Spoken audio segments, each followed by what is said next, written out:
Oh, you want me to sit here? I guess it's my number more By myself. Just be that way. Text.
Hey, You're in the middle of the room. you're right, and they can hear everything you snort and say. Outstanding. Well, I was trying, I had it my phone so that I could watch the video, but it's not streaming yet, so.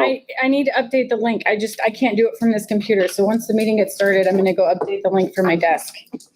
Perfect. Well, then I am going to mute you guys just so that you don't hear every breath and every snort. Okay. All right. It's probably good.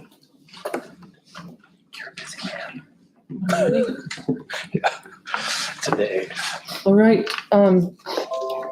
in order to be fair, Mr. Goff, you're welcome to come and sit at the table if you'd like.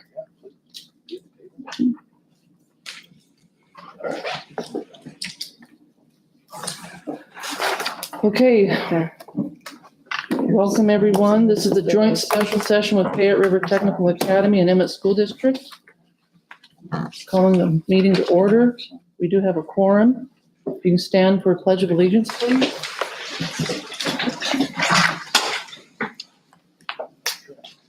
I pledge allegiance to the flag of the United States of America and to the republic for which it stands, one nation, under God, indivisible, with liberty and justice for all.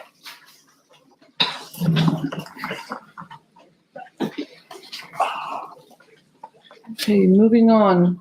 PRRTA agenda item, swear Wood, Hamilton, and PRRTA board.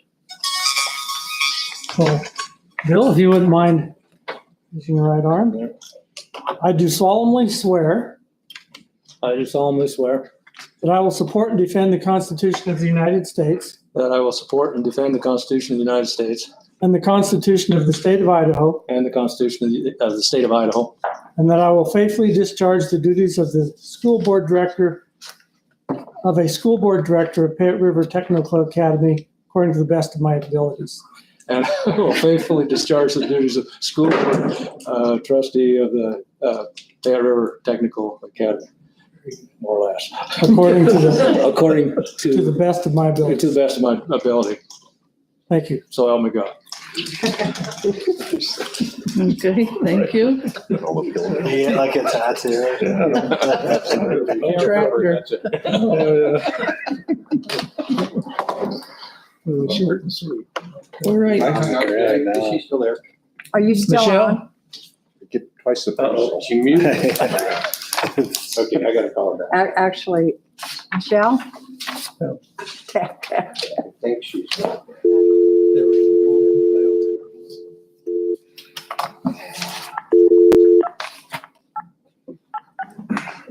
Wait until Michelle gets back on. This is. I hope that thing. Doesn't take much of a bump No, it sometimes. didn't take much of a bump. I'm back. Okay, you're back. Good. We hung up on you. I know, that's all right. I'm good. I hit it. I was still trying to get it to work on the YouTube channel and it's still not working. So Oh, well, we'll get it in a minute. awesome. Thanks. I'm here. Okay, welcome back. Thank you. Moving on, we have ESD and PRRTA reauthorization discussion. This discussion is going to be between the two governing bodies, PRRTA board and then the school district board. And if we have questions with administrators, we will ask their questions. First thing we have is 335205, performance certificate. I believe that this certificate is for a charter school just starting out to be a charter school. So the performance certificate that PRRTA already has, they already have a certificate. And we have had that in our packet. Is that not correct, Mr. Goff? Correct.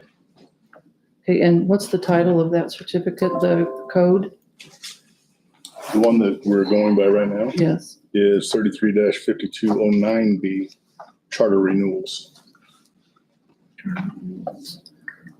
Does anybody have any questions on Emmett about that?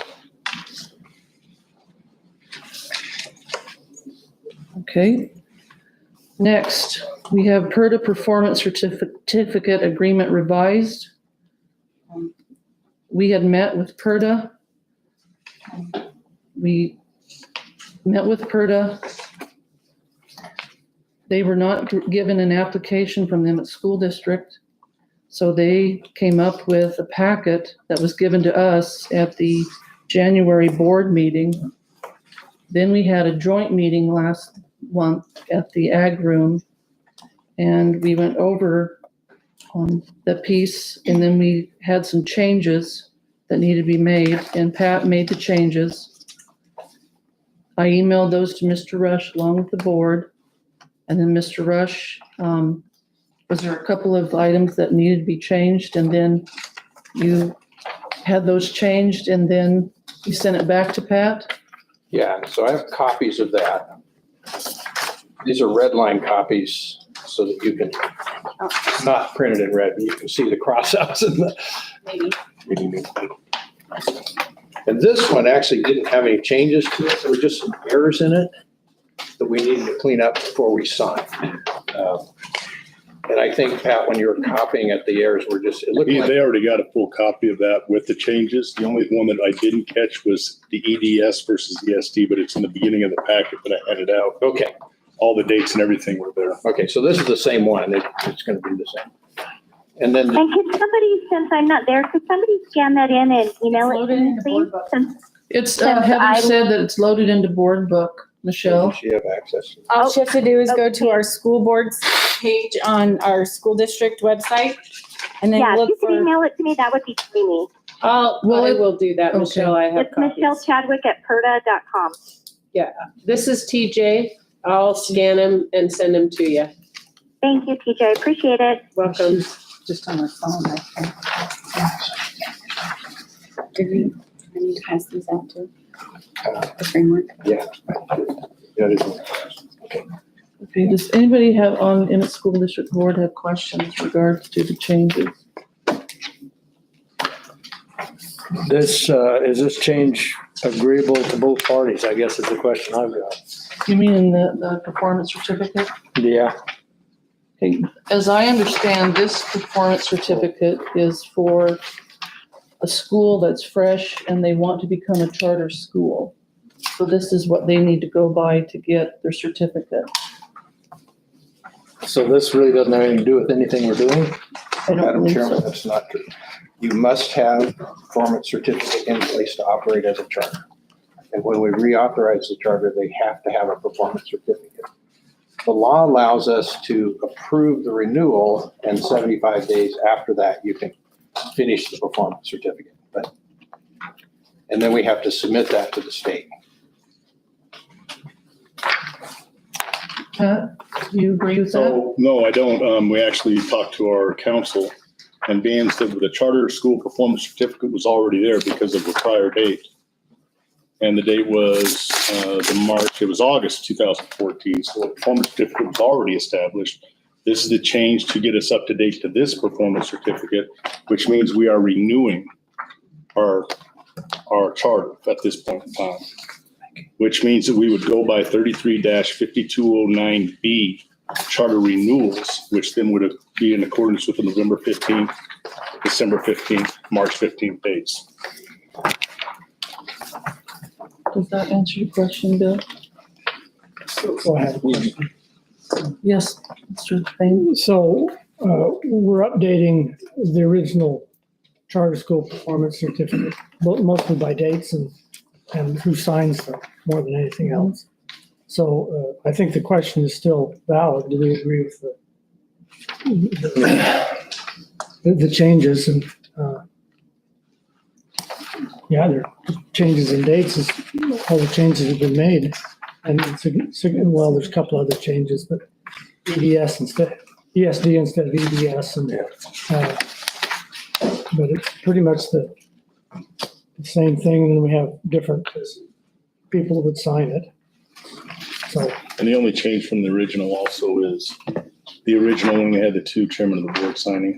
So there was an addition to Superintendent Rush and then myself as the director. So if you want to add those, you can. If not, it's your prerogative. Madam Chair. Yes. So I had to watch the last meeting online. Mhm. So all the changes that were made, Mr. Rush, there was some wording changes. Has everything been changed accordingly? So I think what you're talking about is the PRRTA, the next item, PRRTA performance Okay. certificate agreement I revised. just wanted to make sure that that's not what this was. When we get to that, then I'll ask that. okay. So I don't think Ronnie had got a packet of, did you get a packet? No, There you be. thank you. You betcha. Riveting. Riveting? Is it a thriller? Edge of the seat. Yeah. Keep you riveted right there. Okay, so the PRRTA performance certificate agreement revised were the changes that Pat had made. Mr. Rush found some things, we talked about some things, they needed to be changed, and Pat had changed them. Then I sent the changes to Mr. Rush. I sent it to the board. And then I think there was one more change, sent it to Mr. Rush, and then sent it back to Pat. And Pat, it has the changes. Do you have a copy of the changes, Pat? Are we talking about the performance certificate or changes? No, the performance certificate agreement revised. That appendix. Yes, and that's the one that they just handed out. Superintendent Rush just handed out with everything. Oh, those were where the changes were at. Okay. So, and those that he handed out, this charter school performance certificate had everything that I had already put in your packet, minus the one error that I missed was EDS instead of ESD. And so that's the only difference, so everything's good.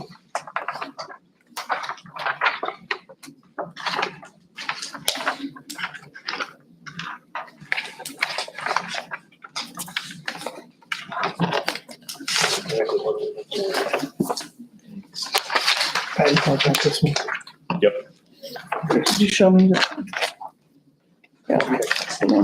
That's got the amended date on top. Do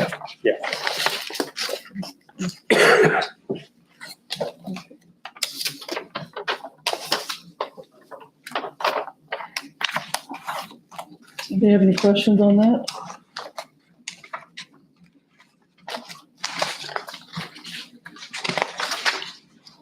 Okay, moving on. We talked about performance framework Appendix B. When we met with PRRTA, you were handed Appendix B. However, what you received on the agenda item in board book, I believe, is a new Appendix B. And I believe that this was made by the district office. I made a few changes. This is the one that Pat had. We just made a few changes to this item. One of them is the requirement on your performance framework is that it be a standard, that you have standard.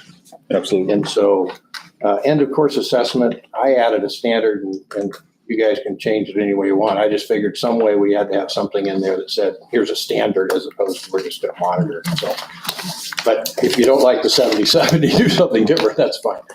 And the bottom paragraph was one, and I sent to Pat, I didn't print it for the whole group. It's pages long. It's the first time I got a copy of it. Is the report that is a sample report that we will get back from Advanced Ed. Advanced Ed. And from that sample report and from talking with Dale of Advanced Ed, I wrote this paragraph. Now we can change it also, but that's where that came from, was from. And they use this term, there are those needs improvement, emerging and all that is their terms out of their document. That's why I use those terms. That's the one. And it's pretty long, so I didn't want to. Only 13 pages. Well, okay. Yeah. But that's where it came from, and we can adjust that also, but it's. Oh, the one that he sent out? Yeah. Yeah, absolutely. I passed them all. Oh, I didn't. So Madam Chairman, Oh, I'm left-handed, so thank you, Heather. Madam Chairman, Yes. I think that's an appropriate, we haven't talked about it in a board meeting, but 70% of students score 70 or above. Both Dave and Susan, you've been involved in CP a long time, and that's reasonable. Mhm. that's reasonable. We can lodge from our staff, 70%, 70 or above, yeah, so we're fine with that. Okay, so the last section was added when it starts with Fayette River Technical Academy. Right. Okay. If I may, Madam Chairman. Yes. I do appreciate the AND standards. I think that's definitely, that's a great choice. And I don't even mind the first paragraph there, minus the 250 or above. I don't know if anybody who needs to be held to a specific number, but I think doing the needs improvement, emerging meet standards and exceeds expectations, absolutely. PRRTA will score at emerging or above on each standard. And then we'll improve the standards that are identified by Advanced Ed. That's what the Advanced Ed is all about, is if you are needs improvement, you definitely need to go after it and go with it after full intensity of trying to get that. That's like having an F score. Emerging is when you have like a D or a C score and you're merging out your way out of it.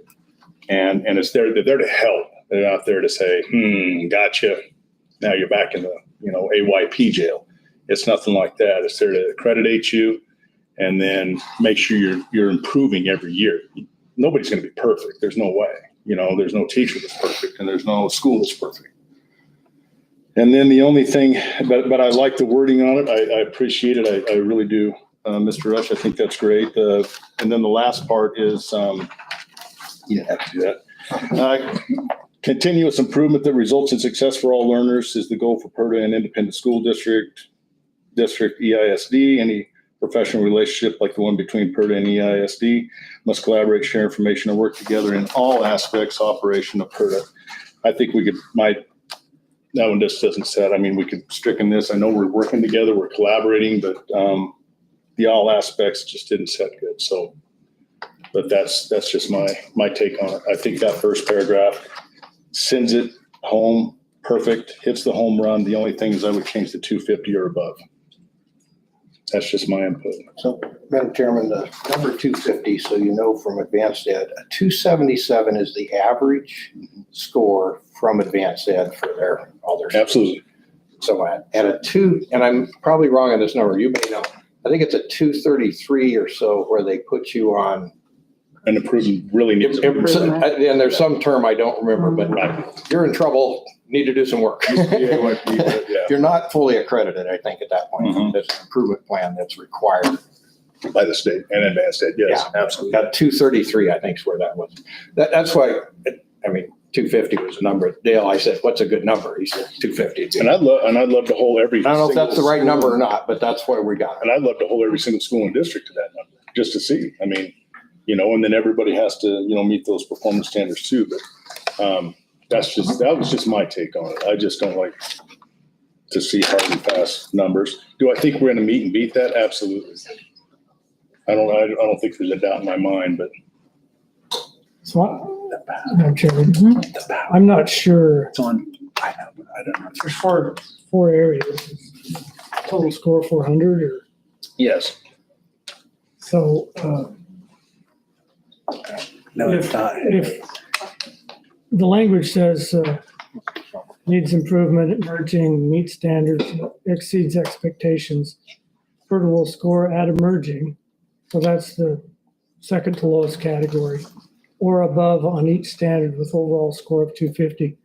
So if all four of the standards were emerging, what would the score be? You're figuring right around 200 then, because it's going to be the quarter, right? I don't know. I have to- There's 4 different distinctions and 400 points. So We it's have 100, 200, 300, 400. Except, Depends on where you're at on emerging. well, but except that they rate certain sections in there Higher than others. with more rate than others. And Right. so that's why Sure. it's theoretically, you're absolutely right, but I Between know two- the weighting differences, Right. that's going to be, 101 and 199. somewhere when I can't answer that question. Madam Chairman? Question I come up with, particularly when you start going with the number, does that number change over the years? Do they change their standards and their numbers? They changed it between the last accreditation period 5 years ago and this one. So maybe even that's a problem Yeah. with putting a number in there. That's like my. Good point. Well, but you need some standard to measure. in it. So what you could do, if they change it, they just changed it. I'm expecting them to hold it for a while. Now, how long? Pat, what do you think? I was gonna say, how long? I'm not a gambling man. Above. But we could normal. always go back and say, wait a minute, they changed it. And just do an equivalent kind of number, whatever they're changing. I will call Mr. Carter. I believe those numbers, though, have been the same since the last time we did our accreditation, which was 1 week before theirs. That 400 has been there for quite some time. So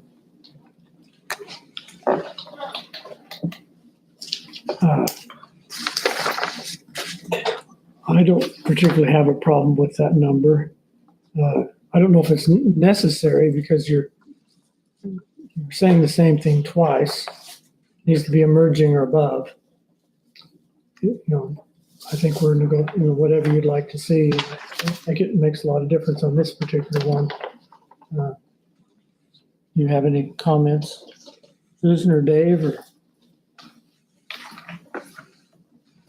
Well, I would think that if there was a change by the state, that would have to change as well. So maybe that needs to be looked at every other year or something and see if we need to go back and have an agreement that since the state has changed it, then we need to go along with what the state has changed it to. So we don't want to be held to some number that 3 years from now has changed hugely and yet we're in trouble because of it. Now, if we're doing better, there's no argument on either side there, but I would think if it was used as a negative towards us, it wouldn't be a kind thing to do if the state's changed the number. So maybe we can base it on time frame of the state's regulations. I would also add the comment that Purdue will score it emerging or above on each standard, period. Then it wouldn't matter what Wouldn't that matter. score. It's true. So, go ahead, sorry. That's true. The Purdue will score at emerging or above on each standard, Period. period.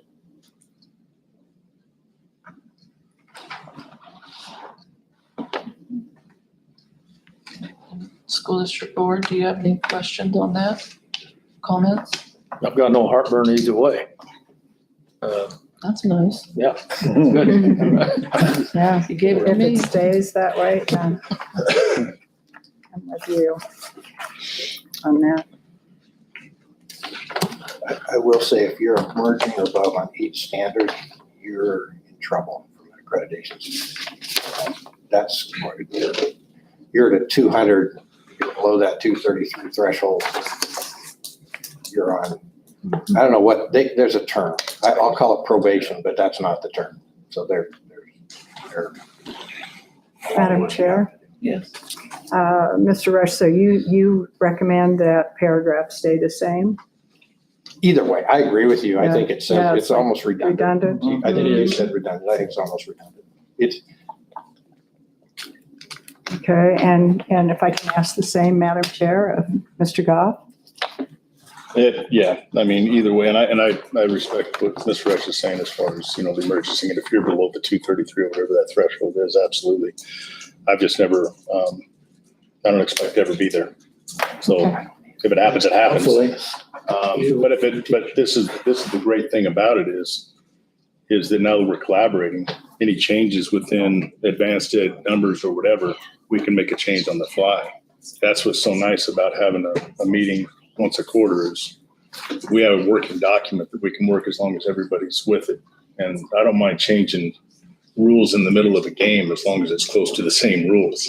If it's not, then there's no sense changing. So.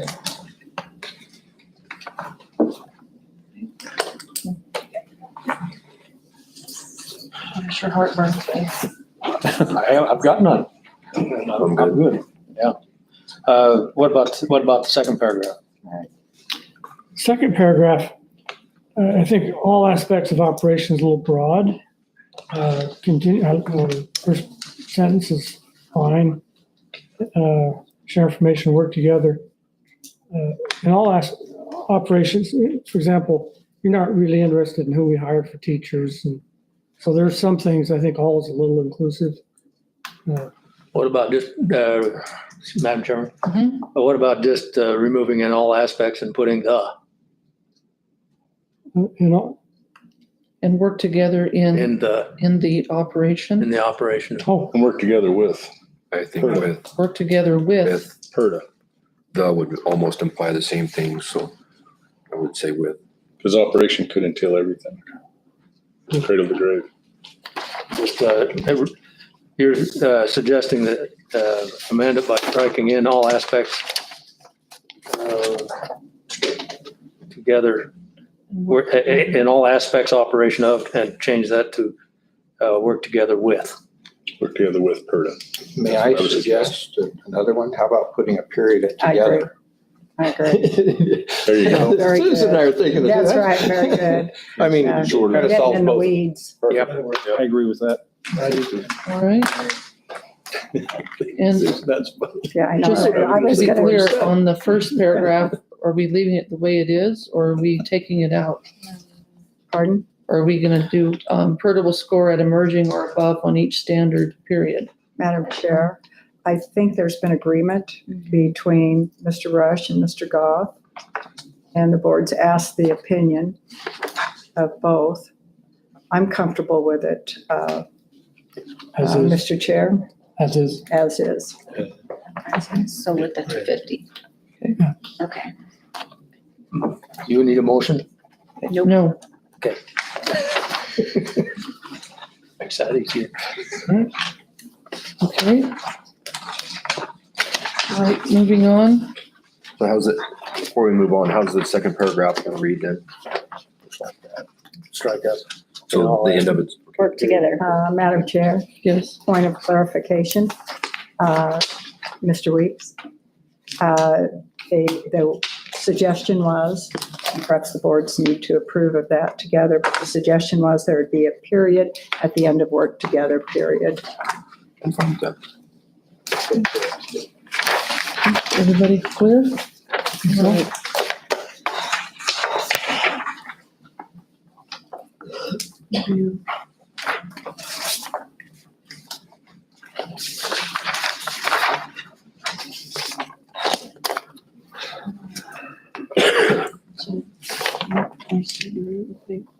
ESD action items. Okay. Approval or denial of PRRTA charter renewal for 5 years. Make a motion. I would move that we reauthorize them for 5 years. Okay, is there a second? Madam Chairman, if I may correct the motion. Yes. The term of the law is renew them for 5 years. I just think that's the term we should. I mean, Do I that's need the to put in laws. the code here too? I don't know if you need to put in code. I just think instead of reauthorize, just say renew them for 5 years. I move that we I don't mean to be picky, but that is. yeah, well, the only problem I have is with my tongue. But I move that we renew the charter for another 5 years. Okay, is there a second? I'll second it. Second by Bob. So I'll do a roll call vote. And then, do you do your board or do we want to do it all at once? I don't think we need to vote. No. We do. Bob, I we accept. I'll Jefferson, abstain. Ronnie, Aye. Bill? Aye. Aye. Okay. Right, discussion items. A legislature update. I believe that's Mr. Thane, Well, that's me. I would guess. Well, there's something, there's several things pretty exciting going on. Most of you are probably very much interested, Mr. Goff and Mr. Rush, in the funding formula discussion. And there's been a group of, a lot of the stakeholders, the IEA, the state, the trustees, the superintendents, the legislators. They've come up with some, they feel like they're getting close to agreement. A few details need to hammer out. So we might see that bill, maybe not next week, but the week after. One of the things that they're thinking about doing is leaving the career ladder in. I don't know if you'd heard that or not. I was on a conference call this morning. Oh. After your meeting started. So you probably know more about that than I do, actually, because I haven't been going to the meetings. We have too many senators in the meeting, and so we get over a majority of the Senate Ed Committee in the meeting. Oh. Somebody has to walk out, so I volunteered. But the first bill up on the third reading calendar, the third reading calendar is when the Senate votes on a bill. So this is the last process before it passed by the Senate when it goes over to the House in this case, is a CTE bill that expands the Advanced Opportunities Program, which I think you know what that is, pays for dual credit and things like that. In the past, it's only paid for CTE examinations, like a welding certificate examination or a CNA. We're opening it up so that it will pay for some coursework for a student if that class is, or that course is not offered in that school. So what that will open up, for example, we don't offer HVAC, which is a federally registered apprenticeship program. If a student wanted to do something like that and work with a journeyman HVAC, or a plumber in Emmett, they'd take their coursework through a technical college, in this case, CWI. So it'll start opening up a lot of CT opportunities for our students in high school. One of the, Superintendent Ibarra came out recently with an infographic you'll probably see, giving some of the rankings of Idaho on the NAEP. They're actually, almost all of them are in the top 10, except for one is 12. But one area that we're really low in is graduation rates. We have 20% of our kids that aren't graduating.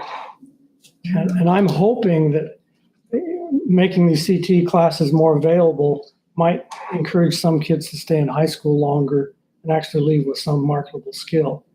So the concern on this bill was we wanted to make sure that the Division of CTE, the State Board, the State Department of Education, technical colleges, and the Workforce Development Council were all on the same page, and they all agreed with this. And the governor's office is behind it too. So it's really exciting. I think it'll open up some opportunities for kids at fairly minimal cost. One of the problems that we have in small school districts is that to set up a welding program or a piece of mechanic program, it's just cost prohibitive for a small school district, even one like ours.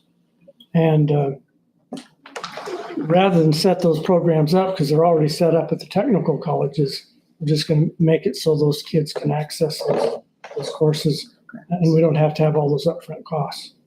And another problem with small school districts is you might have 2 or 3 kids in a particular course of study, and you really can't afford to have it unless you have more kids involved. So I think that will be very beneficial in years to come. As far as how that might impact PRRTA, we're not absolutely sure, but we're moving, and we'll talk about this maybe a little bit more, how we're starting to provide some classes to the Long Pin Conference, Cambridge and New Meadows and Horseshoe Bend. Well, right now we're doing that, and they're not paying us anything. This might open up some ability to for the students to have some access to funds. So I think it's really exciting.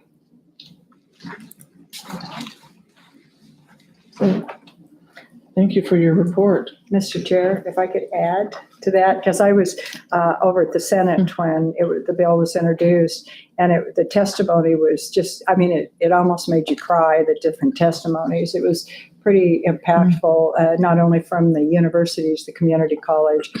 There were several vice chancellor, vice president that were in there, but also some students that this is going to make a huge difference in their life. And it was emotional, it really was. And so it's very exciting. And it was a unanimous vote by the state education committee, unanimous, to move it to the floor. And I know it's coming on the floor, I think Monday. So I would really encourage everybody or anybody that could be there because it'll be debated on the Senate floor on Monday. No known opposition. Yeah, it was amazing, just amazing.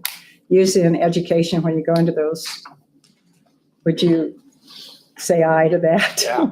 It's usually a lot of dialogue going on. This was just, it was amazing. So There was a lot of work done behind the scenes. This actually came up from the school superintendents in District 4 and Will Overgaard and Weiser and somebody from the state board. So it's been percolating up, and this is kind of their idea.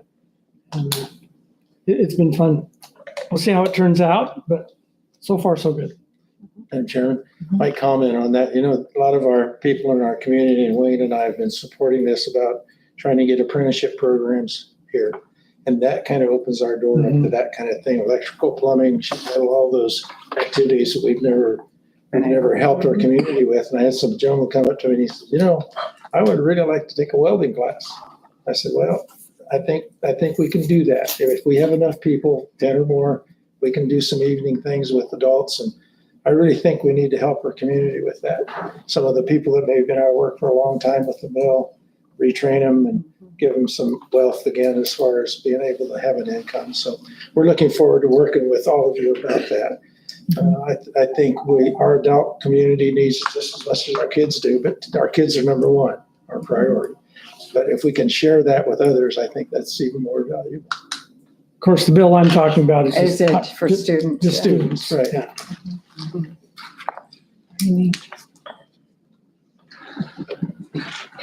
Any other comments? Moving on, CTE Middle School, 7th and 8th grade discovery classes.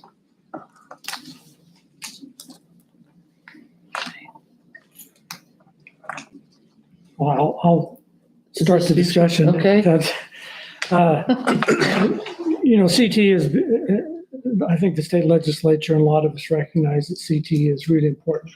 about 35% of the jobs need a college education. A lot of the rest require some type of post-secondary training. It doesn't necessarily need to be a 4-year degree, but CT definitely falls into that. We're also seeing that fewer males are going to college or even being involved in advanced opportunities where the females are more engaged. And so I think talking about CTE, I'm afraid that a lot of our young men get bored with school or whatever the reason, I'm not sure. But I think they would enjoy some hands-on opportunities. And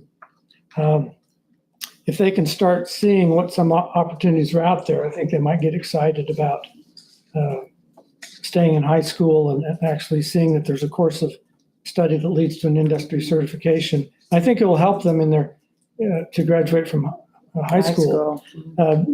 Superintendent Ybarra sent out that 96% of kids that are in a CTE program, well, not just in a program of study, which is different than a course. Right. So they're aiming toward an industry certificate.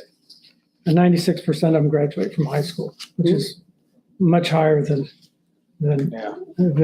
those that aren't engaged in such things. So I think there's some real benefit, and the state is providing some money, some CTE money for exploratory classes for CTE in the 7th or 8th grade. And so this is why this item is on there. We would like to help in any way we could. I don't know if we provide funding for a teacher or, use some of our teachers, anything that we can do. Because if they can come in the 7th and 8th grade primed to high school with some idea of what they might get into, then they can focus more on what course of study they want. So that's our selfish interest in the project. But we'd be more than happy to help in any way that we could. I don't know if you've got some idea of how you want to go about that as far as what What it looks like. what it might look like. There's some courses out there. I think IDLA, Mr. Rush should know about this. You might comment on if you would. Yeah, as a matter of fact, we're moving down the road for next year to actually offer to all of our 8th graders, actually require all of our 8th graders to take what they call their Pathways course. And I actually pulled it up because I saw it on the agenda for this Pathways course. One of the interesting things about this course is that it starts, I don't know if you're familiar with dependable strengths. About 100 years ago when I was in the Division of Career Technical Education, who was the counseling guy? Not Schmidt. After Schmidt. Yeah. It'll come to me in a second too. I'm He just like ended up you. writing Anyway, developed that dependable strengths piece. And so that's where this actually starts. The other thing it does, which is I'm intrigued with, is that throughout the entire course, it has virtual job shadows. Mm-hmm. And so I'm just looking at it. Virtual job shadow, paramedic, veterinarian, automotive technician. Mm-hmm. The one that intrigued me that I'm not sure I would put in there is football player, but no,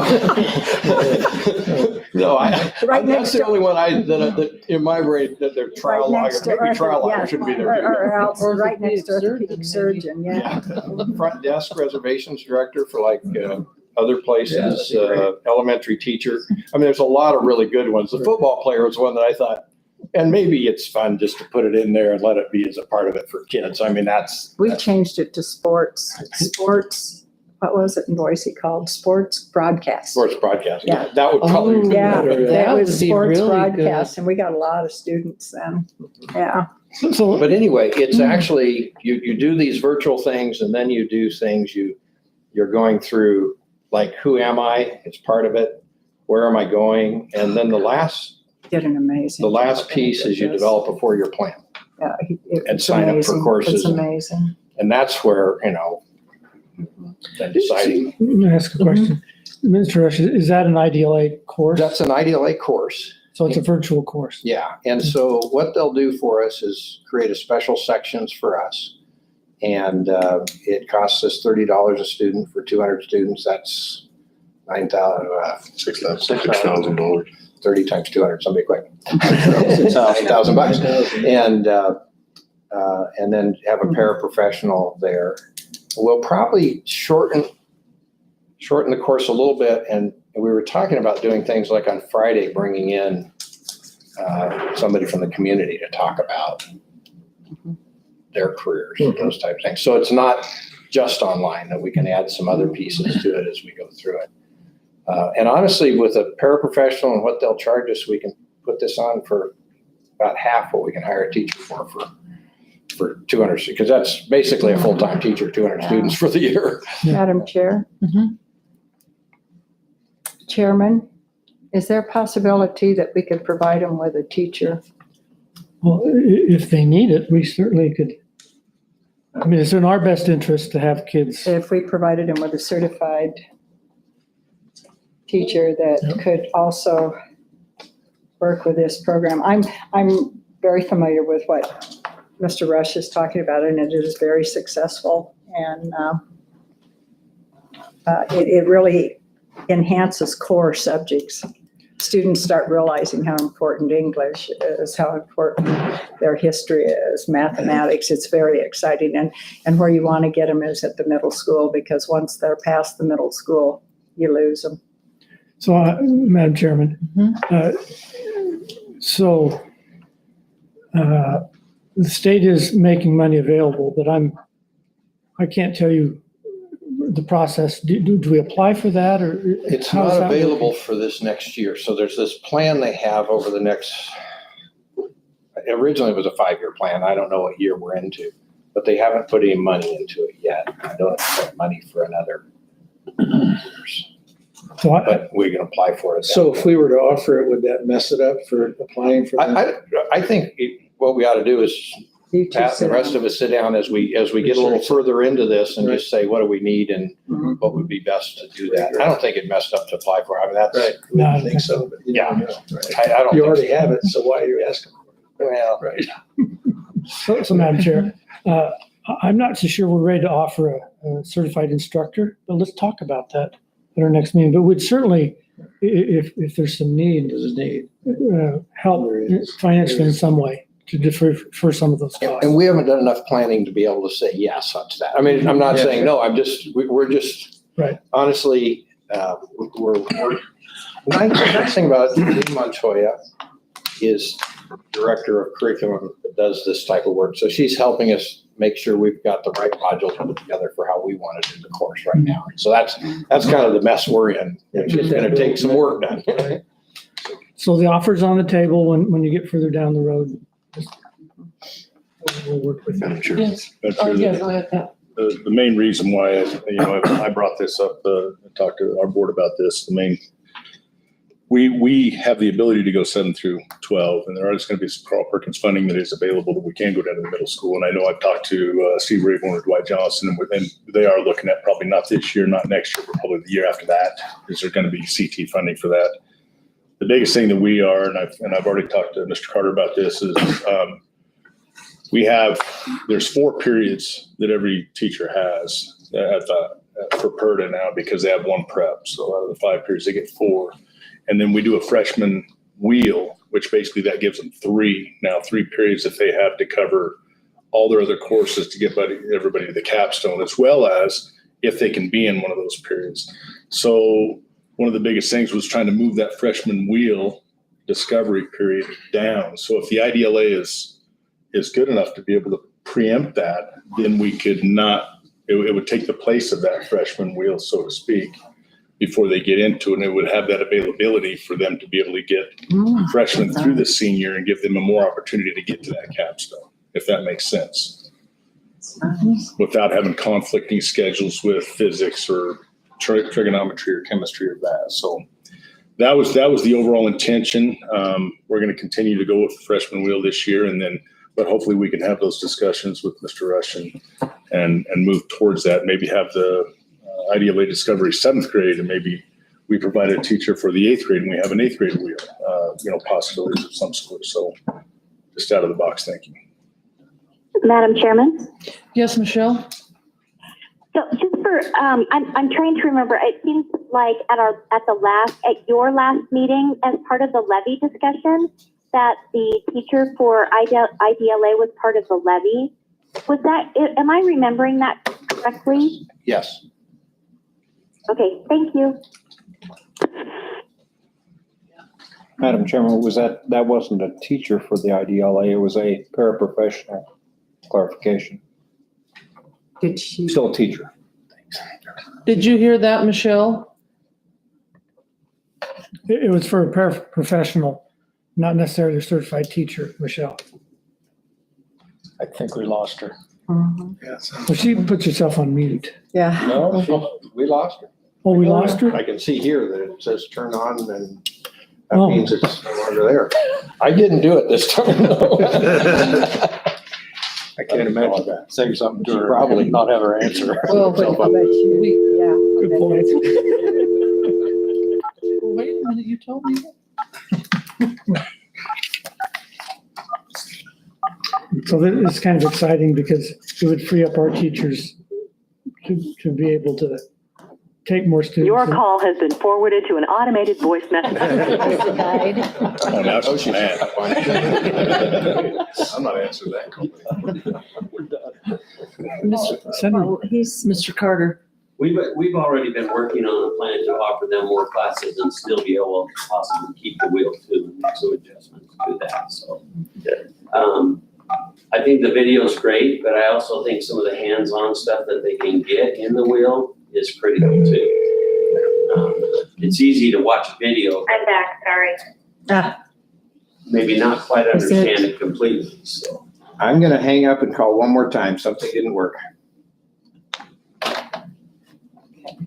Yeah, I agree. What Mr. Carter is saying is there's only so much you can do in the utopian view of what it shows you on the internet or YouTube or whatever it is, but eventually you're gonna have to go out there and touch something, right? You're gonna have to, you can weld all day on a computer Physically doing it. and physically, Hello? you don't get that feeling, You got You're back. hot. right? Okay, I'm muting you again. No, you're muting you. I know. Sorry. That's Would right. you explain to or say? So we need to explain. Tell her about this. For clarification, Mr. Thing's going to clarify for you. Oh, that teacher in the levy was a professional, wasn't a certified teacher. Oh, okay, perfect, thank you. Madam Chair, Mr. Rush, I'm going to date you and I on this, okay? I'm sorry, but this reminds me of the tech ed teacher. And when we can't find those people anymore, unfortunately, but think back with the middle schools and the junior highs and how effective that was. And in a sense, that's what I see that you're doing. And it is imperative. I agree that you have a person face-to-face and that there are those hands-on. What's really interesting is everybody talks about STEM. We all go back, we're the original STEMers. I don't know how else to say it, but in professional technical education, even farther back, voc ed, that's where STEM really came out of. And at our middle school, we have, they're not professional tech, or dates me, right? Career technical Right. education. So we have I don't know what we're calling the one teacher. He does very similar to Yeah, that type of work. exactly. And we have courses in family and consumer sciences and then computer science offered there. And if you were at the last board meeting, you got to see the The robots. computer science robot club. It was just great to watch. So that's computer science. And who's the teacher again? Chris Hopper. Thank you. Are That we was really cool. collaborating? Is there any collaboration going on with that and PRRTA? We actually have done work on putting some of those things together, and the teachers have met together. Very good. He's doing his head. I haven't met with you, but I know that you Robert, guys have had very good. discussions a couple times. Okay, excellent. That's thrilling. Not that we don't need to do more, but Well, We all get busy. it's unfortunate because the university systems kind of did away with that. And the last one I remember is Kyle Kallmeyer is one of the last that has that degree. And it's really sad. And it was out of Montana that, so hopefully that'll start coming back, but it's that generalist. They're generalists in professional technical education, and they're so important. They're critical at that middle school. Yeah.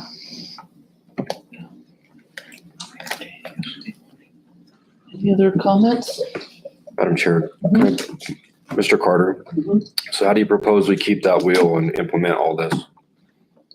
Well, we've talked about adjusting the timeline of the wheel. So the wheel is kind of unique. It's not a full trimester. Actually, right now, they're transferring between 3 courses in 1 trimester. We could shorten the time between the dates. I think right now they're averaging 19 days. So we could possibly shorten that, which may not be perfect.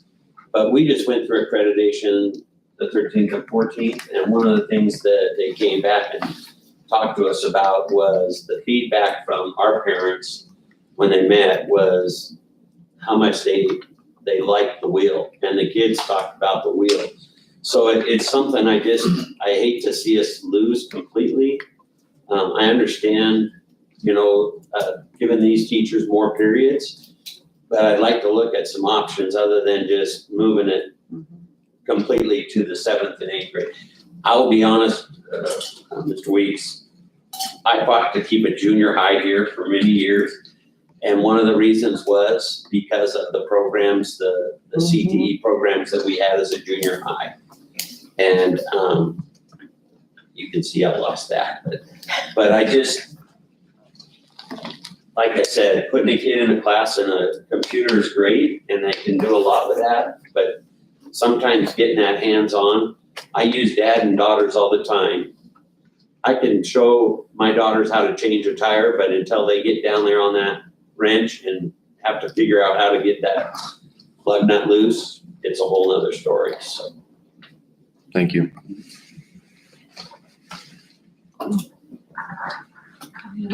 Questions, comments? I have one. Yes. It just popped in my head.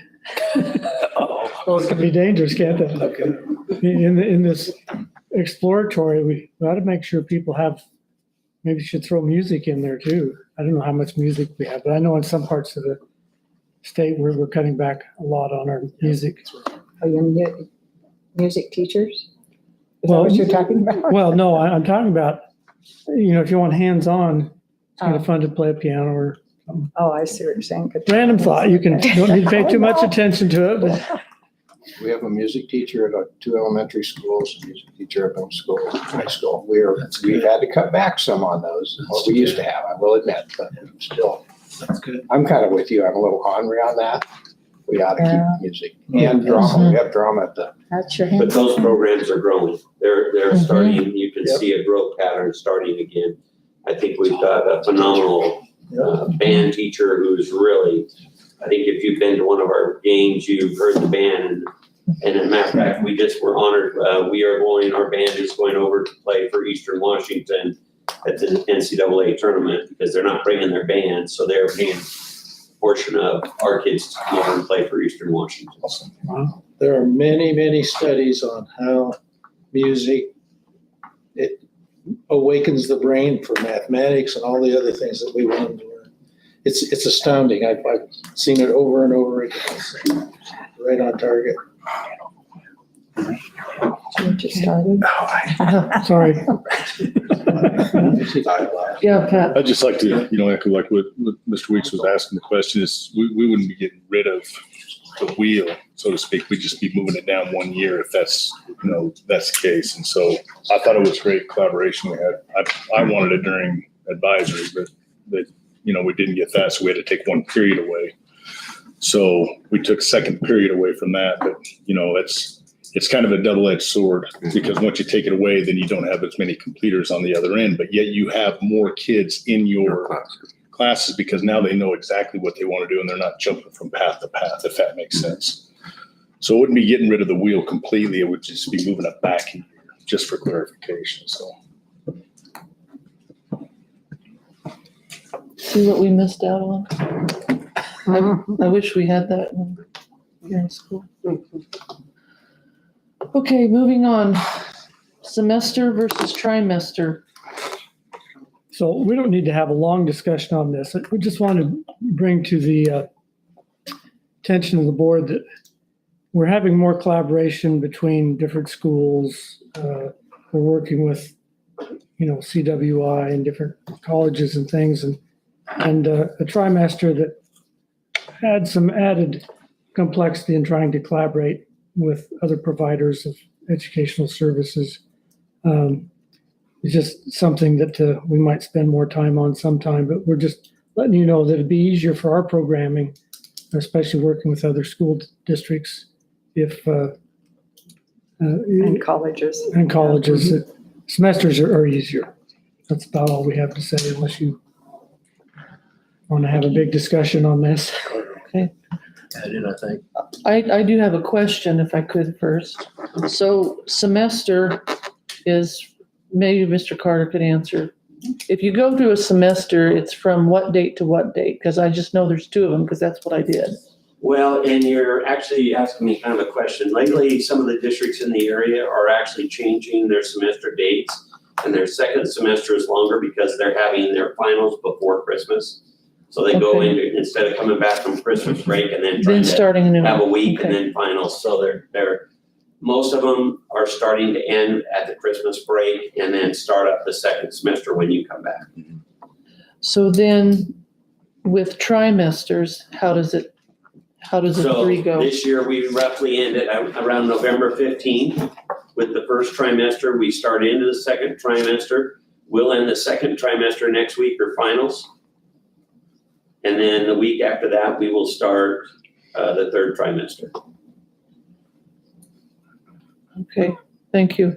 And did you have a? Well, what I was gonna Something to say is that, just for your information, I think Napa, the fifth or sixth largest school district, is right now in the process of going to trimesters. They've met with us out here in Emmett, and you're seeing more and more of that happen. We have not found any of the colleges that have said, we can't work with you. They've always made it, we've made it work one way or the other on one end or the other. So I don't want to give the impression that there's colleges that can't work with us because we're on trimesters. We are not the only district on trimesters. It is more prevalent in eastern Idaho, but like I said, you're seeing Napa School District has sent out all their administrators, or a bunch of their administrators, to meet with us and look at the trimester system.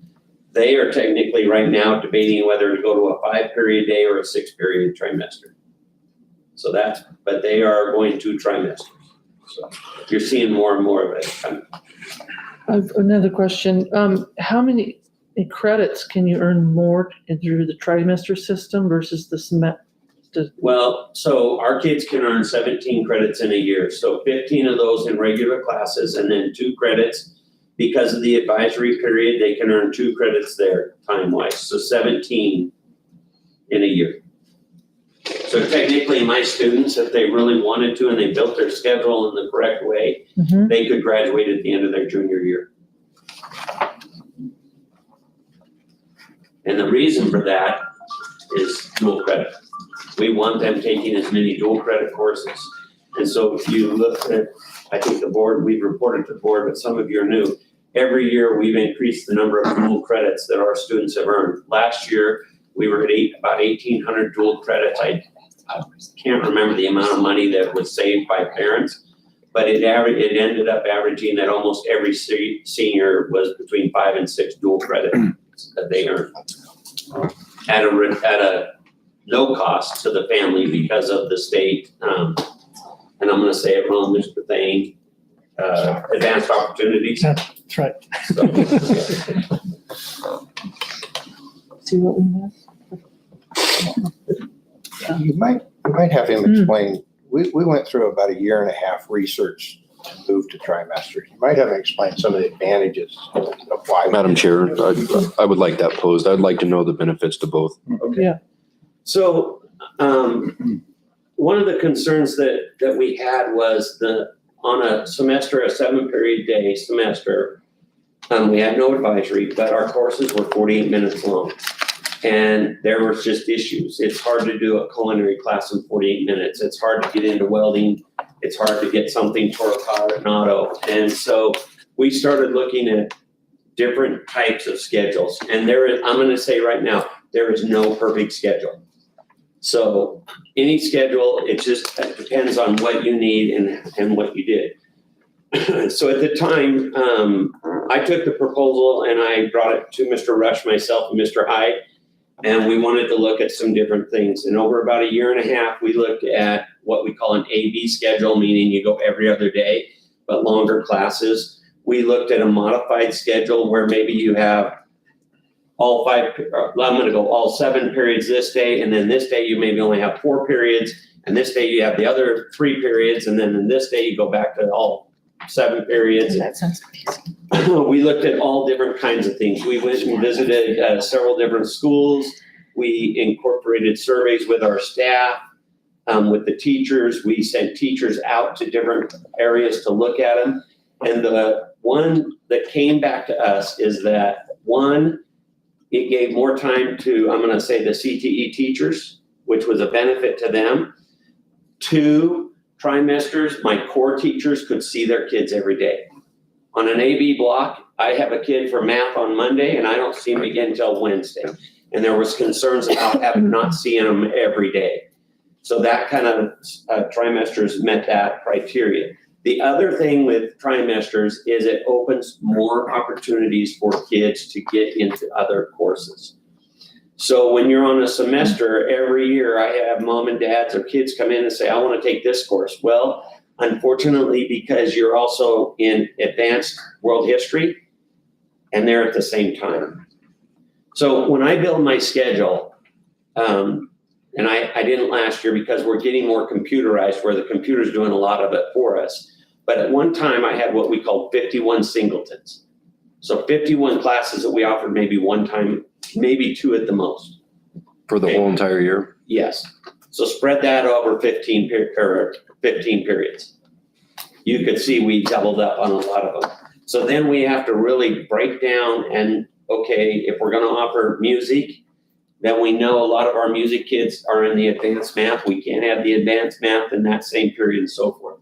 What we found with trimesters is we were able to spread those out, have less conflicts, and kids were able to pick more classes that they wanted. Okay. The other issue is that some of our seminary insert kids, I'm going to say they were kind of being punished because they were giving up a period. And with trimesters, they still give that up, but they only give it up in 2 trimesters instead of 3, which opens them to get into some of the other classes that they wanted also. I think now if you were to go back and survey my staff, they would say, we do not want to go back. There's some other advantages, and there's lots of things.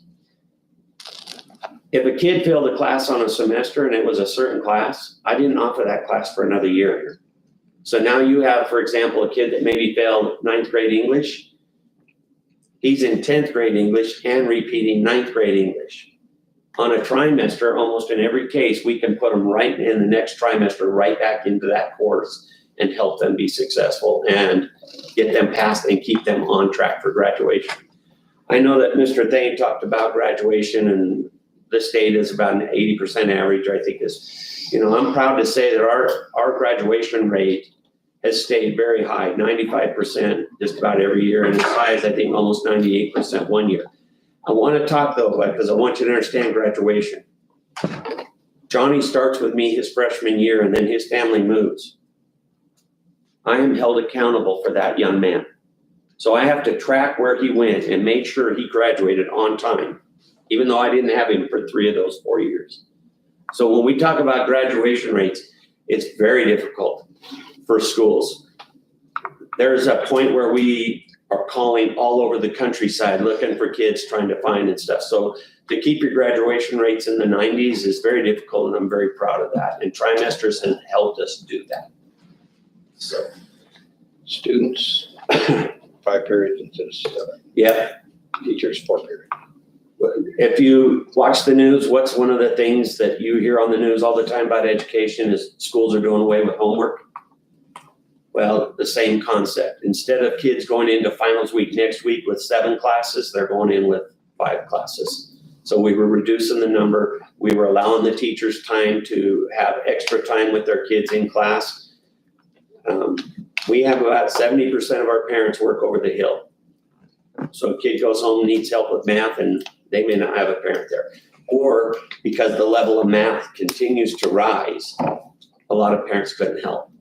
And so now they've got more time in class with their teachers. Same with our advisory. Now, 2 days a week, we have advisory 4 days a week because Wednesday is a shortened schedule. Our kids are able to 2 days a week say, I have Mr. White here for math. I need to go back into Mr. White's. I'm struggling. I can actually 2 days a week go during advisory, and he and I can work in a small group or one-on-one for 35 minutes together and get extra help and time. So the advantages with trimesters is we have just seen that we're able to more offerings, more help, get them back into classes. We're not waiting a year for them and those kind of things. More flexibility with our scheduling. Thank you. And so you're not struggling with trying to get kids moving on then with colleges accepting? Not at all. Not at all. I will tell you the only class that we no longer offer is we did IEN, I think is what it was called. It was a TV where they could see our classroom, we could see theirs. We had offered Weiser Advanced Psychology, and they offered us a Holocaust class. And we no longer offer that, but that's not because of trimesters. That's because one teacher left, and so they didn't have another teacher to offer that class and so forth. But no, we have not had any issues with colleges, other schools. We make it work. Thank you. Madam Chairman. Mr. Carter, I really appreciate that. Appreciate your perspective. And I might ask you some more questions about that because I know I heard a couple of legislators this year talk about trying to do something to standardize schedules a little bit. And so if... Good luck. Well, well, yeah, I know. Some things, it's like consolidation. It might sound good, but it doesn't happen. But it'd be nice to know what the other perspectives so I could respond. So I'll probably stop by and visit. Okay. Thank you.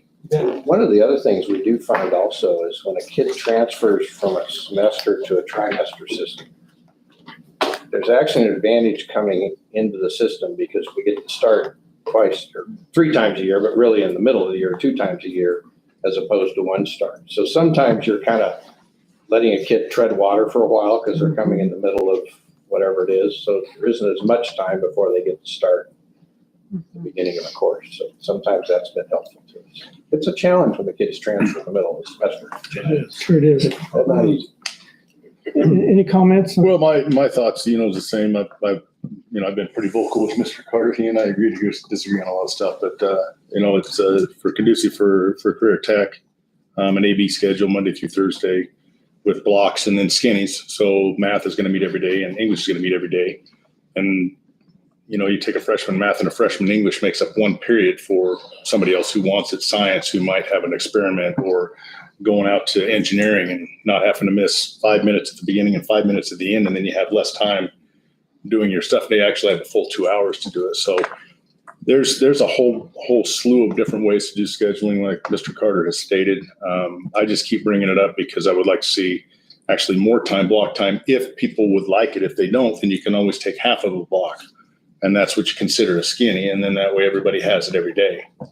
I even went as far as to say, then take advisory and throw it all on Friday and no early release on Wednesday and throw it on Friday. And then anybody who has a F or a D has to come in and the teachers have to teach on Friday to those kids to help those through advisory. And now they actually get a teacher in the class if they're failing in one full 2-3 hours, whatever they want.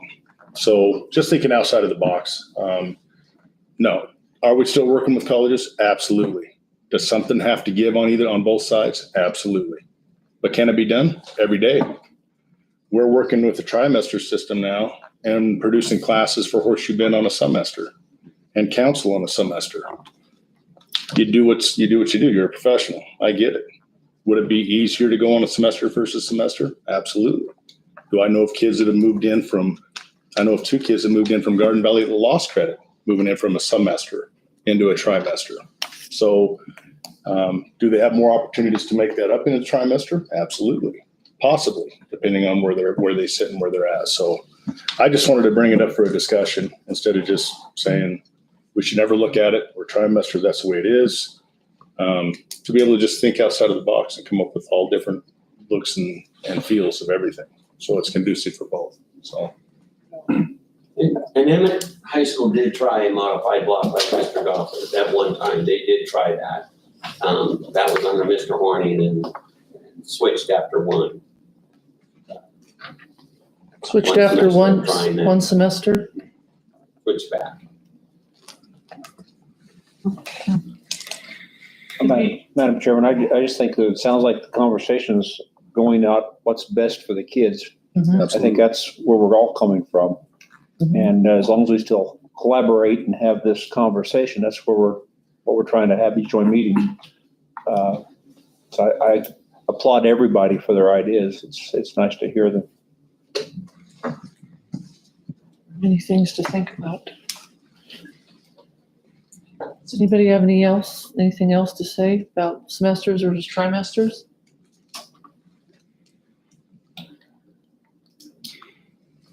All right. And no random thoughts. All my thoughts are random. Okay, moving on. Career counselor, counseling for Purdue students. What this has to do with is the state allocates some money for career counselors, and obviously the high school has career counselors, and they do a great job. There's a couple of ways that we're thinking about spending that money. In the past, and Mr. Goff could talk about how we've used some of it, which I don't necessarily think it's been the best way to use it, but it's flirting. Yeah, flirting with it, but we are taking kids to secondary, post-secondary and institutions and trying to get them in touch with all those, as well as the testing and everything. So I think there's about $14,000 that's in our account.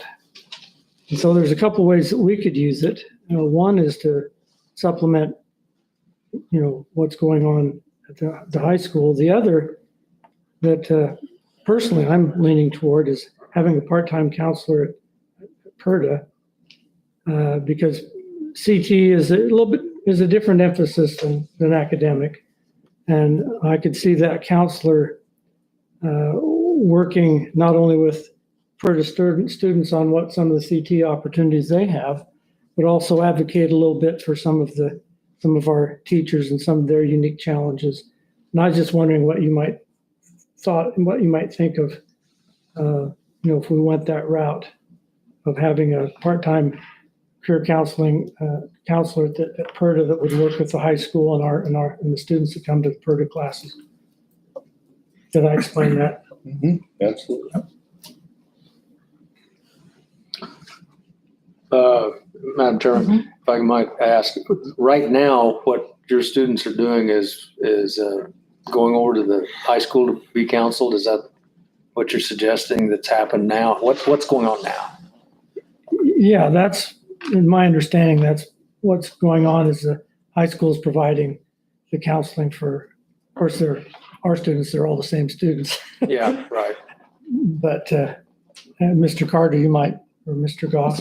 I do have a question. We have two counselors, Yes. Mr. Roper and, Well, technically, we have a little more. We have Mr. Roper and Mr. Laverne are technically counselors, and then our career counselor is Mrs. Jukes. And Mrs. Jukes is the one that is just career counseling. She's not necessarily a certified in counseling, but it's more, about 3 or 4 years ago, the state provided some money just for career counseling because the regular counselors are busy doing testing and scheduling and emotional issues that career counseling was hard for them to get it done. They needed some help. Basically, a career counselor is going to be someone who tests and talks to people about particular career choices.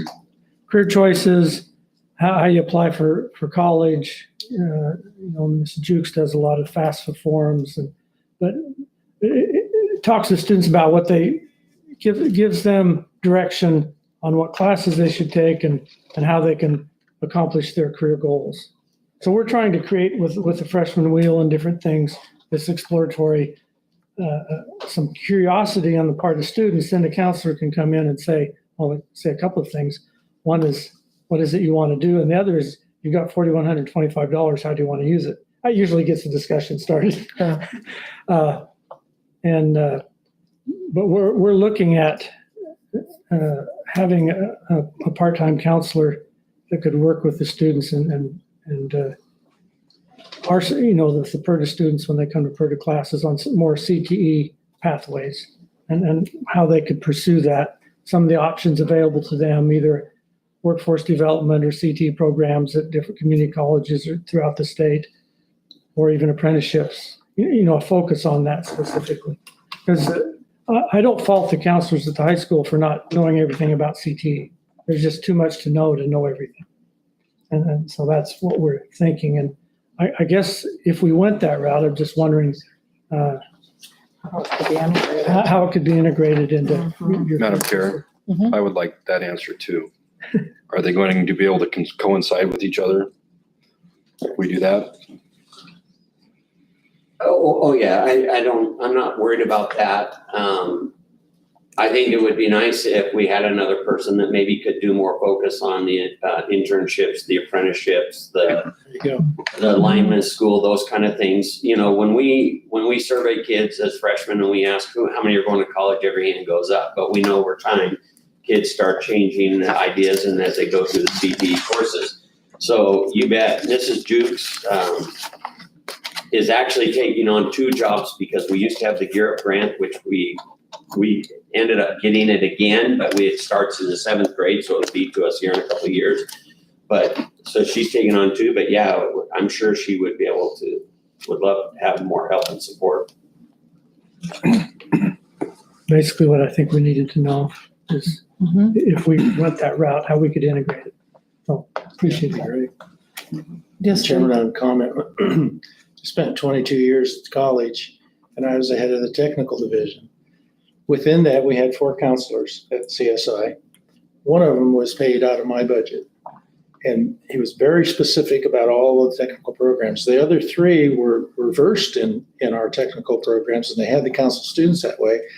But when a student was going to go on to a 4-year school, they worked with the other counselors their last semester.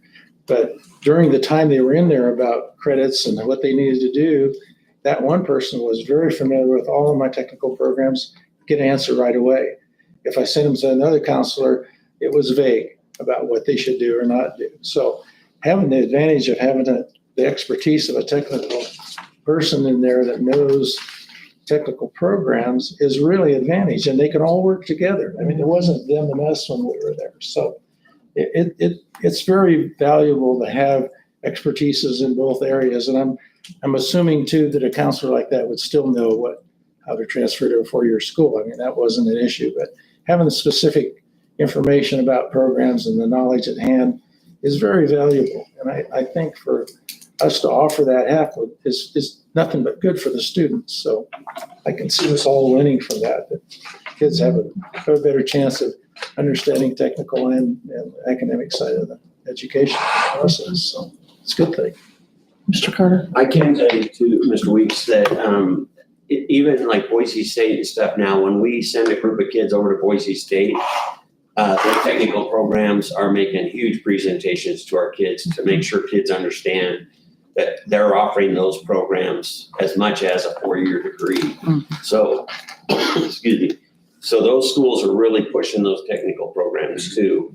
I'll give you a prime example. We'll start our SAT test here in April, and our freshmen are going to NNU and to TVCC to look at all the different programs that they have to offer.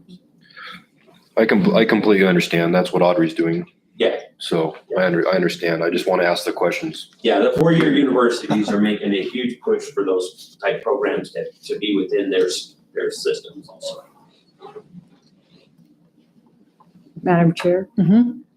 Senator, are you saying that we will provide, I'd like you to be a little clearer actually, is that we have the funds to hire and have them work with the 2 with Purdue and Emmett High School? Well, we haven't had an action item Well, I'm just on our board, wanting but to hear, yes, some but, shaking heads. I think that's the direction we're headed. Yeah. okay. And there are some funds. I had TJ draw those up the other day, and we think we know about what they were, about 14,000. So it's not a full-time person by any means, but, Could it possibly work into that if well, that would be they see the discussion benefits? we Yeah. need to have. Okay, At probably our next board meeting would be, okay. or in the near future anyway. Okay. So I guess you can talk it at your board meeting when, in the future, when you're looking at, like next year or the year after, or I think if we were to do this, would be next year. Very good question. You know, that way we could get it in place and do some training and, Have them work for the other, yeah. with the Emmett team. I know that there's people in the community that have done counseling that are retired.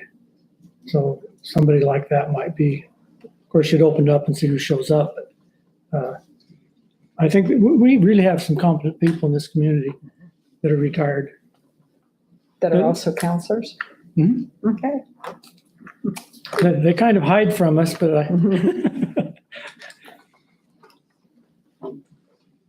any other comments?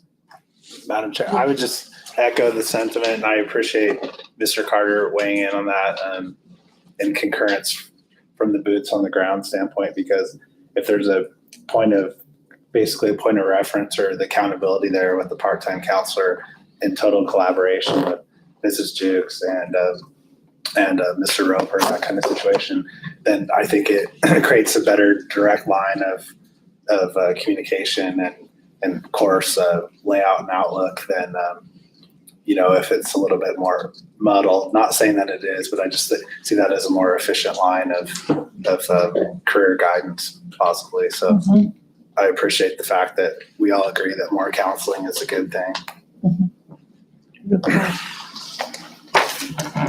Okay, moving on. CNA program. Pat, I'm not sure what this one is. Right I'm now- looking for you, bail me out. I think it was just to clarify that, because this has been on the last couple of times, but to Okay. clarify that we are paying for the CNA program for this year for anybody who's doing it. And then hopefully with everything going through advanced opportunities, that they'll be able to use some of the funding Yeah. with advanced opportunities, and then we can continue this. They have increased it from $425 per student per year to $850. And so, it's quite a lot of money to put forth. And then, so we were asking students to come up with, out of the 425, if I'm not mistaken, they were coming up with close to 200 of that. And then Purdue was picking up the rest. So then when it jumps up to $850, do they still pay 200 and now Purdue pays the 600, or do they pay the leftover amount? And you don't want to ever put it on a student because there's a lot of impoverishment in all these smaller areas and whatnot. So it's pretty easy to say, well, yeah, Purdue, pick up the tab. Go ahead, keep paying whatever it might be. But, we got to be prudent with our money and funds. And so it might be a good, with advanced opportunities to be able to use some of those funds towards a CT, like you'd mentioned, CNA course. Of course, we'll see how the interpretation is, because we're paying for it and it's an existing program, it might not qualify. So we might continue to pay for that. Mm-hmm. So that'll be a discussion item. Absolutely. Probably need to discuss that too, Mm-hmm. how we're going to go forward in the years to come. Right. Madam Chair? Mr. Goff, what's the cost of the certification for a CNA? I do not know, because I think the student ends up paying for that. Yeah, right Actually, now, Advanced Opportunities pays for that now. well, that's what I wondered, if the advanced opportunities would pay for that. It used to be about 350, but it might even be more than that. But right now, if you don't have 10 or more, then the student has to travel over to do any of the clinicals over at CWI at this point in time. So Gotcha. Mr. Carter? I know at one time, and maybe we need to look at this again, I know at one time we provided a facility for the CNA program, and I think CWI was, or Mrs. Hodges, or was teaching It was a portion Mrs. of that, Hodges. and the district, to try and help maintain that, offered facilities and some space like that. And maybe that's something that we can do, is reach out to some of those programs again to see if they're willing to work with us if we offer a CNA class. And it kind of goes back to what Mr. White said, is we have actually some community that was out of high school that were getting it certified in CNA and CNA also, I believe it. So that's something we look They at. still have equipment here. That's what I thought. when Yeah. you were signing up. I think they're getting They haven't offered it. Madam I Chair. thought I'd walked through there and seen that. I've got 4 of you. Okay, Because I know that CWI was kind of fighting this, but I know that at one time, I want to say Lewis and Clark was willing to work with us. So that might be something that we look. LCSC, and that's the only Yes. problem is going to be the travel under the practitioner all the way from Lewiston. So that'd be the only issue with that. Mrs. O'Malley? I've actually been in charge of trying to work with the CNA this year. We do have a student. She starts on Saturday and she will be successful in pursuing this. It's a very big commitment. I have worked with CWI and CSI, and really what they're trying to do is eventually create, right now it's through their workforce readiness programs. That's where the big problem is at, because workforce readiness is different than you taking academic out here. CWI was very adamant, unless we could get 10 or more students, they would not send an instructor here. And so we had about 6 students signed up. When I finally got to nitty gritty of getting them committed to doing it, all but 1 dropped. So this year we have 1, and like I said, I know she'll be successful. So I think next year we can really look at honing in back on bringing it back to our community. Pam's retiring and has said maybe she could teach it. I'm like, bonus. I've also been in discussion with Valor Health, and I know they desperately need, we've got several care centers here. I think we can work with all those agencies. It just takes some boots on the ground and a lot of work. I'm also a full-time teacher, so I wear a lot of hats, I've heard it. So maybe if we get a career counselor, we get some other people, we can start making those conversations and we can make this a reality for more students. So, Madam Chairman, because I know some other stuff, LCSC and Idaho Digital Learning Academy are working to create an online CNA, so the coursework would all be online. And then we'd have to figure out how to do it in the communities with the practicum, but that's going to be another option. There's always tension between the institutions and the state when you do this, but that's another option that's coming down the road. It's not there yet. Mr. Joyner, did you have something to say? I was gonna say, the last time we talked to CWI, they did not want to come here and teach. It's kind of like what you said. It just wasn't enough participation. Then I believe Bonnie had a question. No, she answered it. So I think there's a couple of options. We're not sure what the path is going forward. I mean, this year we do, but it looks like we have some resources we can access, but there's a numbers game if we're going to work with CWI unless our students are going to go over there. Madam Chair? Mhm. I would also say that one thing that I noticed is it's almost like it's parochial, and we don't need it to be parochial. Maybe if these people, like Mr. Rush, visit with Mrs. O'Malley, Mr. Joyner, Mr. Gar, we probably need to get together on this a little bit, since everybody sees a need. I also have a question. Is it age related? Does it have to be a high schooler? It does? No, and that's a suggestion that Pam made. She actually said, why not throw it out there to the community and see if we can fill 10 Well, slots. because I know when I spent 20 days at Valor in the hospital, I got to know those nurses pretty well, and there were several that, I know the one young man that was having to go over the hill to take the course. And of course, he's graduating with his CNA, and he's a junior in high school. It's pretty exciting. But the other thing is there were several of those we used to call them, what do we call them? Candy stripers. Yeah, candy striper, whatever, yeah, that were really interested. But they said, I've already graduated from high school, so I was wondering if there was an age, if we could Yeah, I maybe think we bring. could work with them. And I know the hospital will provide internship hours too. So that's the cool thing here in Emmett. We actually have a lot of really great resources. Yeah, So I think we can continue to work on it. all right. But it is a huge commitment for those students because, it's 4 clinical hours per week. You can't miss a single day where you don't pass the course and then you're not able to take that certification. It's very rigorous for those students. Yeah.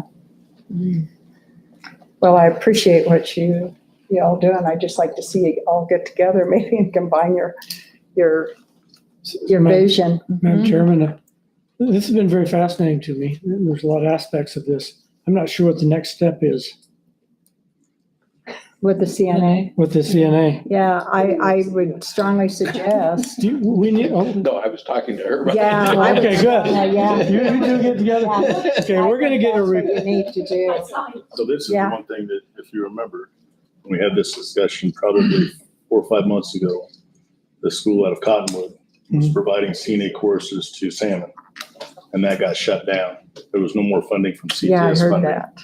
because they couldn't do it online, and they couldn't provide, you couldn't have somebody from Salmon do the clinicals. But now we hear that IDLA could be doing the same thing.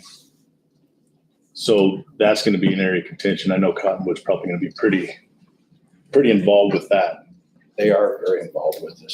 I mean, with the IDLA. Right. That's the perfect. Because they were doing it, but now to say, Like Pat well, and Ryan to work together Mhm. to get that. So IDLA will head in. how long will it take you two to get together? Not very long, I don't think. No, we haven't got together for a long We time. have. You need to come over and see me, or I'll come over and see you.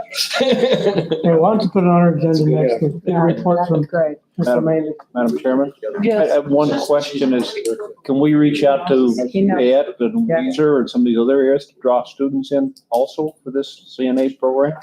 Archery band? Bob, can you state that? I'm sorry, I didn't hear Is your that. thing on, Bob? Oh, sorry. My question was whether or not we could reach out to other communities around Emmett, like Emmett, the hub, or we can do the clinicals out of here, but reach out to them to get students to help our CNA program. Is that a possibility? just throwing that out there. And I think that's one of the advantages of IDLA developing an online course, because they're working with the career technical education to get it certified, and LCSC and all of those people. And I think that allows you all of a sudden to then go build a course with lots of students and then provide the clinical in your community. So that's the challenge. It's going to take a while, probably a year to get it done, but I think it's a good opportunity for us. Bill? Yeah, I just for information for me, they don't do LPN stuff anymore. My wife taught LPN classes 40 years ago. Don't date Roughly. yourself up. Are LPNs completely out of the picture now? Is there? They have a different role, Madam Chair, excuse me. They have a different role now. I learned this all by being in the hospital all that time, but they can do things that they couldn't do before. It's really kind of interesting, the certification. So the LPN does still exist, yes. My point is it's a higher paying position. Yes, and they can do a lot more than they used to do. Yeah, because she taught I mean, I think. She taught it at Walter Knox at that time. Yeah, LPNs, they'll have to have a degree, right, associate. Okay, that's something different then. right. You know, a lot of stuff has changed in the last 40 Yeah. years. Mhm. I've noticed that. Your hair color's changed. Yeah. I know that at the CNA program, at least when I applied to the RN program at the rivalry school, but the CNA helped the application with points. Mhm. So that was good to get that. Madam Chair? And they should get paid more because it's a hard job. Yes, Susan? That's what I noticed too, is that, and I go back to this young man, I wish I could remember his name, but he was graduating with he already has his CNA. He was already CNA certified, but he was going over the hill and it was for his LPN. And then he was going on to his RN. So he figured he'd have his LPN by the time he graduated from high school and then move on to the RN. So I thought that was kind of fascinating. Yeah, it's very competitive to get the RN program. Boise State is, only takes like 200. Well, even CWI has it and Only Treasure take Valley. 200 Mhm. applicants and there's over 800 Right. applicants. Madam Chair. So are we taking too long on this? Are we taking too much time? So is that the reason that LCSC is so involved still, is because of their nursing program that they offer up there? Which is excellent. I tried going to school there for a little while. I was around a lot of nurses up there. Is that where you met your wife? No. Okay. So my question being, so what, you said that it's hard to just get them to get at Lewiston to fulfill the requirements of internship. If we were gonna work with them and have them come down, but we could always provide and have them work with Valor and have them provide the practicals and whatnot, just like Garden Valley does the clinic over in Horseshoe Bend. So if we had students from Horseshoe Bend, they could do the book learning online and then do the clinicals with one of the people there, then the clinic. So, which is a good way to do it.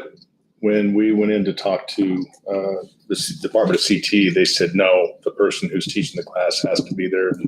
They need to be the one. So that's using the CTS funding. But so now apparently they've opened it up a little bit and kind of eased the way it should be, is the expert on staff in the hospitals, in the clinics, should be the one to be able to do the practical on. So, okay. Mrs. Salisbury? Yeah, so this is my 8th year down here. LCSC has worked with the Cottonwood schools for like the last 15 plus years and doing it. And one of the things that they did was they had a nurse that actually sat and wrote the curriculum, and she put it onto Blackboard, and the kids would sit in like an IDLA lab, and they did that online curriculum in there. And then she worked with the local nursing homes and hospitals, and they had a nurse that they reported to when they went in and they did there. So they've been doing that through LCSC and that Cottonwood up there for over 15 years, that it has worked. And we had multiple students actually go through, but it's all, the book work was done online, and they had to complete like medical terminology and stuff before they could hit that point, and they had to have B or better grade, and then they signed up. They did one semester of their coursework, and then the next semester the hands-on portion was a couple hours, a couple days a week. Like they would drive up. I'm from Cammy. So you were a little closer. Right. There is no nursing home. There is no hospital. So our kids drove to Orfino on Tuesdays and Thursdays and did their clinical work, or up on Saturdays and did that. And that's how they did that. So I know that the LCSC and the Cottonwood have a successful program that they've been running for years. Doing that. So, Madam Chair, I'd like to make a point here. Because we're confused about this, you can just imagine how students, well, how do you navigate through this? Yeah. And so we're trying to facilitate this. I think what Mr. Rush is talking about with IDLA, what I was talking about with opening up the advanced opportunities, so there becomes more of a seamless, clear way to go. Because I think there's a lot of students who want to participate. We need to become clear in our own minds how that can be done. So that's our job. That's right. Sounds good. Not done, are we? Okay, thank you. Moving on. ESD website. PRRTA under ESD schools. I think there's a semantic issue going on here. We're trying to maintain some, even though we're collaborating, it's just on the ESD website, it lists underneath it as it's part of the Emmett School District. And I don't know if there's a better word for that. Maybe collaborates with, or, someone on the board want to know what that should look like. And then the other issue is the clubs. Well, both of them are similar issues. It makes it. I think it's just semantics. It's basically a semantic issue. Maybe a word or two changed to indicate that Purdue is charter school working with Emmett School District, something as simple as that. But it makes it look like we're the chain of command is we're a school district, we're a school underneath Emmett School District, like Shadow Butte or Carberry or the high school. And it's not quite that way. It's pretty close, but it's not. We're an independent charter. So Does somebody have that language in particular? Madam Chair, Mhm. I don't know if you wanted to kind of be consistent with the performance framework where you all kind of beat up that second paragraph where it says work together, period. I mean, Collaborate. you could keep that kind of synonymous. Yeah, that would be nice. That PRRTA is a school that collaborates and works with the Emmett School District. That's kind of what we're asking, is all. Chair. Yes. I'm guessing Crystal's watching, but I know there are some limitations on the website itself. So I'll have Crystal, if she didn't watch today, check and see if that's something that's even, I think she wanted to make sure you were on the page, and that was the best way she could. So I'll have her take a look and see, watch this part and then see what she can do. And I'll have her contact somebody over there and see if what her options are will work. I think, Madam Chair, we don't mind being on the Emmett School District website. That makes sense. Mhm. It's just The way it's stated. just the way it's. Okay. That's- Madam Chairman, a comment. We're at fault of that as well, because when I came to this community and tried to look that up in the phone book, it's not there. So we've not done a good job with phone book people as far as listing us in the phone book as PRRTA. So there's we haven't done it, like I said, we've been on the board now 4 years now, and some of these things need to get cleaned up, and we agree with that completely. So, Appreciate it, we need to work on it. Madam And Chair. even the clubs on the high school, I know you're not be asking that, but if we can direct, even if you want the clubs listed under the high school, but if they have BPA, at least link that to the BPA that Patty's keeping track of on PRRTA's side, so that way That's good. she's only sticking with one website to update. So Right, I think we can fix something there. I would like to continue with any club or organization that's run through our ASB. I try and give those kids a lot of that, so there's a process for going through that with ASB. I'd like to be able to continue with that. Like we always hear, they're all of our kids. But I definitely think that if there's clubs that we want to list as, both, I have no problem with that. But I'd like to continue the process of having ASB go, you submit a proposal, you do this, ASB has to go through that. And so it's just as easy as saying, like, underneath your clubs, if there's BPA, you just hyperlink BPA to say PRRTA.com/whatever the BPA site is on PRRTA's website. And that way they just go to one place, whether they go to PRRTA's site or they go to yours. I thought you told me to drop BPA. Professional. Oh, she threw me into that process. I'm not a decent mechanic. I think that we can do something like that. My thing is, I put a lot of emphasis on the kids that this is their school and that they run the school, that my ASB has a lot of control. And so I just would love to continue to let them have that leadership opportunity to do that process, I guess is. And I can help if anybody needs help doing the hyperlink. It's fairly simple. I can get that done. There was a I question. just was gonna say, these clubs already exist. They're already out there. It's just, they are PRRTA clubs, that the students have to be, and we have to have them. We have to have these student organizations as part of our programs, like Skills USA and HOSA. And names have changed because we've had a lot of those Right. before, but It's not, over time, we names have have to changed, so yeah, we can do that. to get that club started. These clubs are there already. Yeah. They're Been in there for place long. and stuff. It's just, again, the semantics, it's part of our PRRTA program. It's not part of a high school program in there. Except it is the high school program. And you have to think about it from a kid's perspective. They're going to the high school. Now, there's PRRTA programs in the high school and there's other programs, but you don't want to, as a high school, we don't want to say, oh, we don't have any FFA. We don't have any FFA. You want to say, we have FFA. I love the idea of linking it. That makes a lot of sense. So it links it to it. But to the world, you don't want somebody to come in and say, oh, gosh, they don't offer those programs. I'm not coming to Emmett. You want them to look at the No, whole but thing.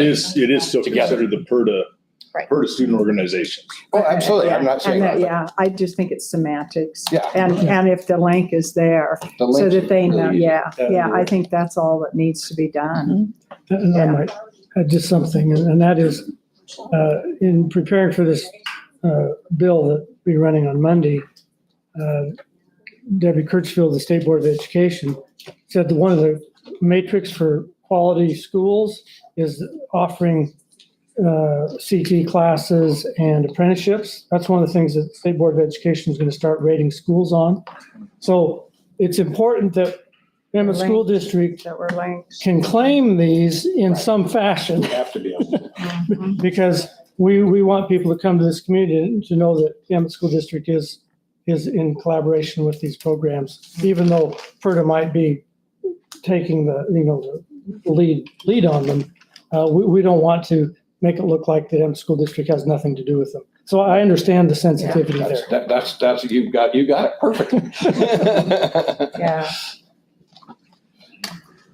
Any other comments? I appreciate your time.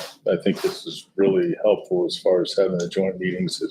It's a transparency and the working together and a collaboration. We can write it on the paper as many times as we want, but unless we actually get there face to face and meet, I think that's what it's all about. Yeah. Thank you Thank you. for your comments and input. Yep. Chairman, all those didn't get on the agenda. We're talking about our next time for our next Yeah, I was just gonna say. agenda. We're getting close to the end of it. When should we schedule our next joint meeting?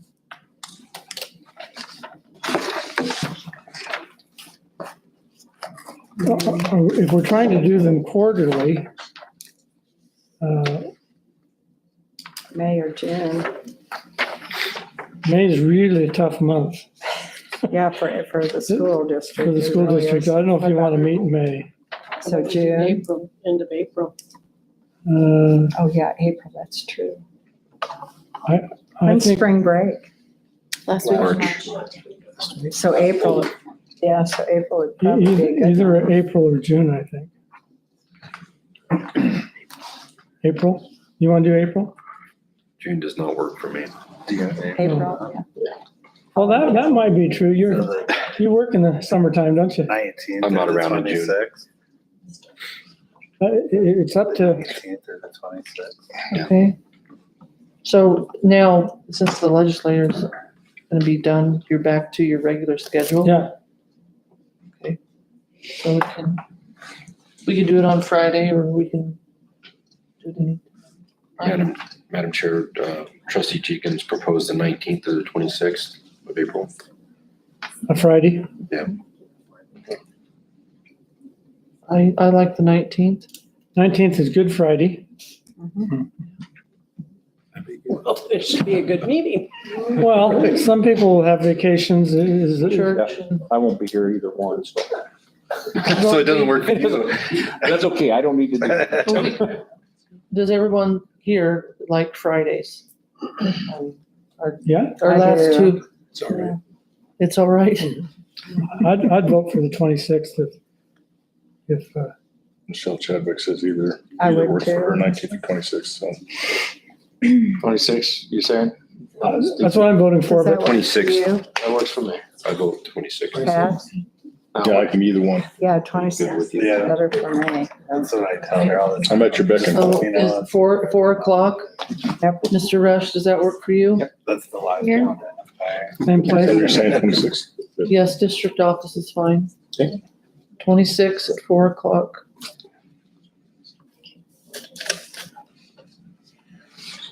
I'm guessing that, at least later on, it's gonna work better for me to do it a little later in the evening when we get doing a lot of farm work. Yeah. But this one's okay. It's going to rain that day. Probably will. There goes his hay. No hay in April. Yeah. Yeah, 26th April, yeah. I'm good with that. 4 o'clock. District office.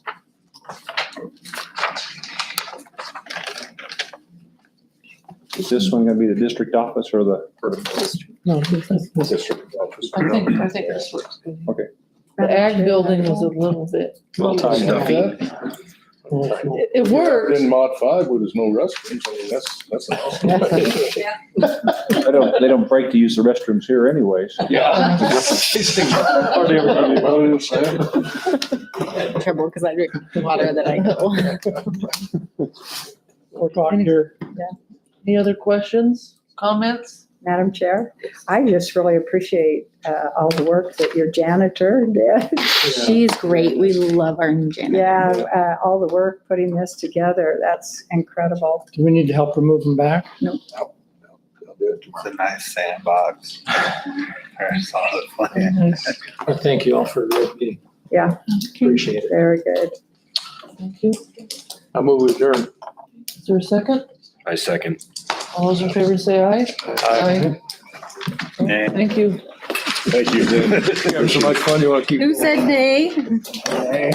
May? Notes, please. Anybody have any notes? Thank you much. I'll be right back. Yeah, I thought I might